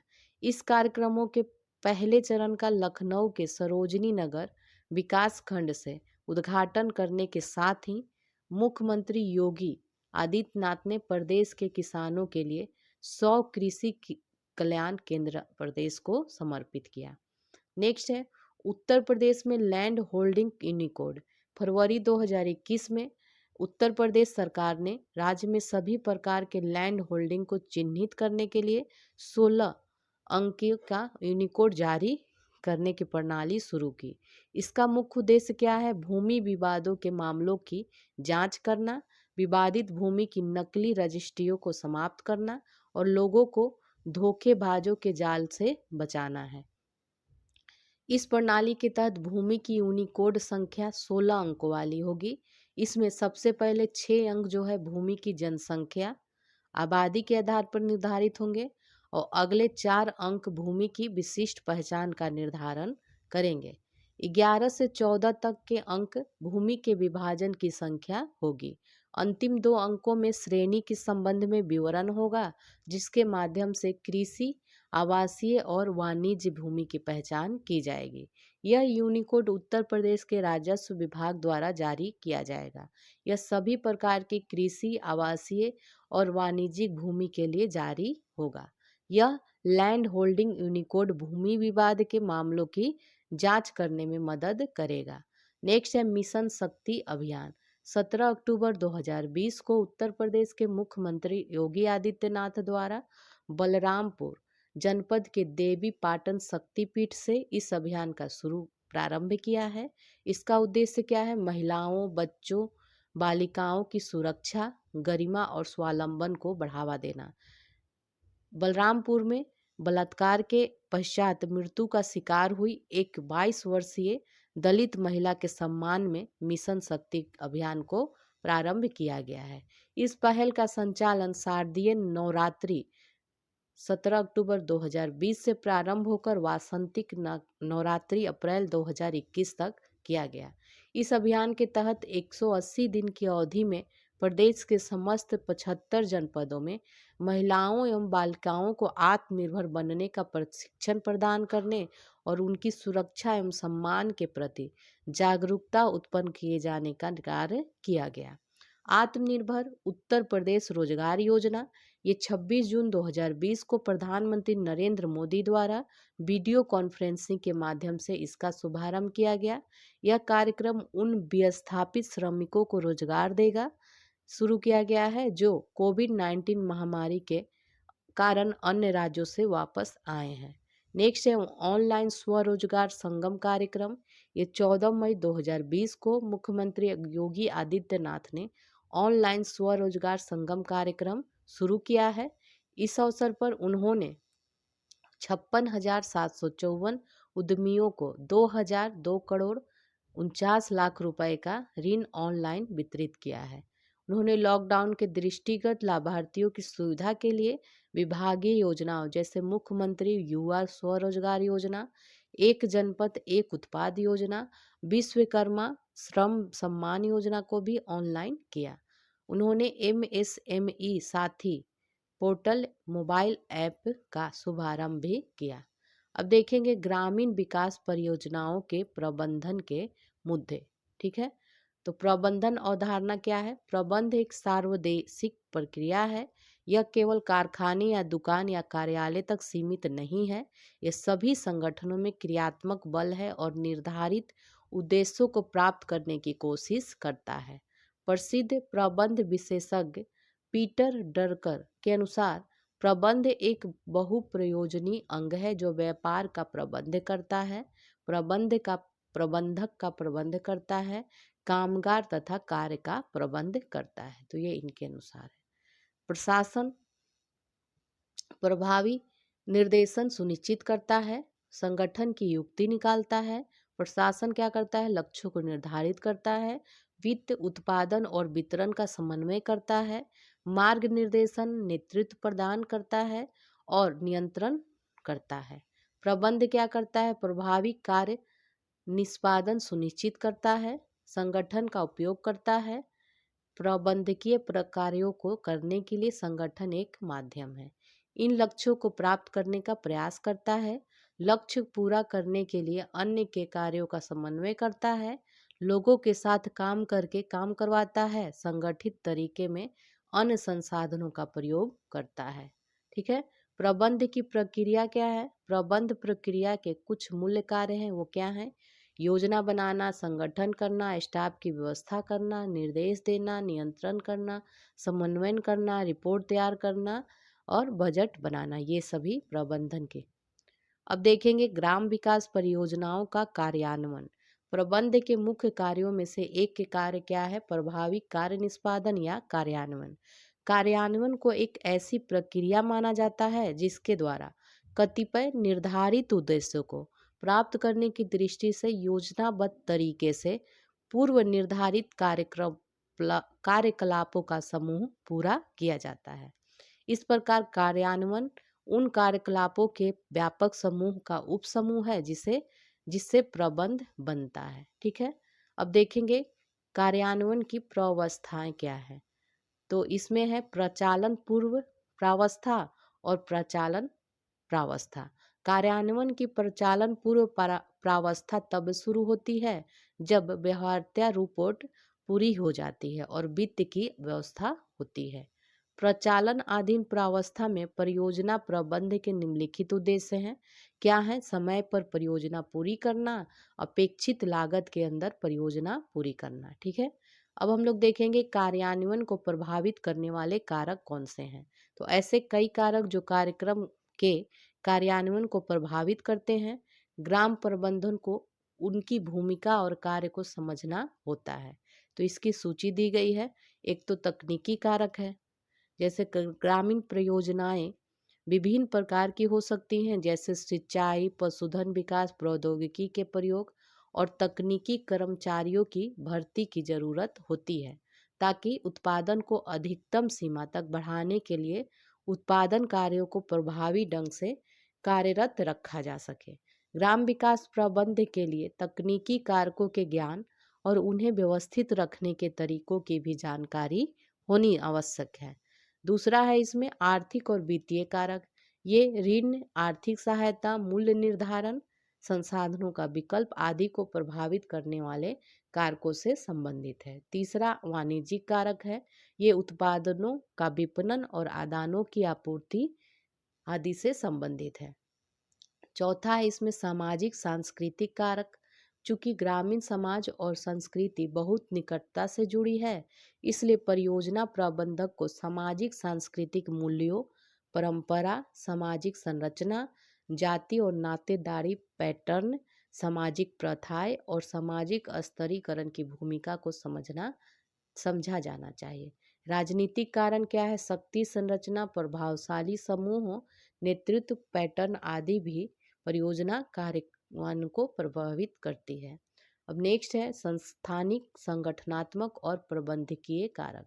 परियोजनाओं के कार्यान्वयन उस सीमा तक प्रभावित होंगे जिस सीमा तक संगठनात्मक और प्रबंधकीय उद्देश्य तथा कार्य स्पष्ट रूप से निर्धारित किए गए होंगे, उत्तरदायित्व स्पष्ट निर्धारित किए गए होंगे, पारस्परिक संबंध सुदृढ़ किए गए होंगे और परियोजना नियंत्रण प्रणालियां विकसित की गई होगी। इसी में सेवेंथ है लोगों की भागीदारी। परियोजना के कार्यान्वयन में लोगों की भागीदारी का बहुत महत्व है। इसलिए परियोजना प्रबंधकों को का लक्ष्य जो है न केवल लोगों की भागीदारी प्राप्त करनी होनी चाहिए, बल्कि कार्य नीतियाँ और कार्य विधियाँ भी विकसित करनी चाहिए। आठवां है इसमें समाकलन और संयोजन। चूंकि कार्यान्वयन में अनेक एजेंसियां सम्मिलित होती हैं, इसलिए क्षैतिज और ऊर्ध्वाधर दोनों समाकलन और संयोजन अत्यंत आवश्यक है। तो इस तरह आपका चैप्टर 1 कंप्लीट हो गया। अब हम लोग नेक्स्ट चैप्टर 2 मिलते हैं।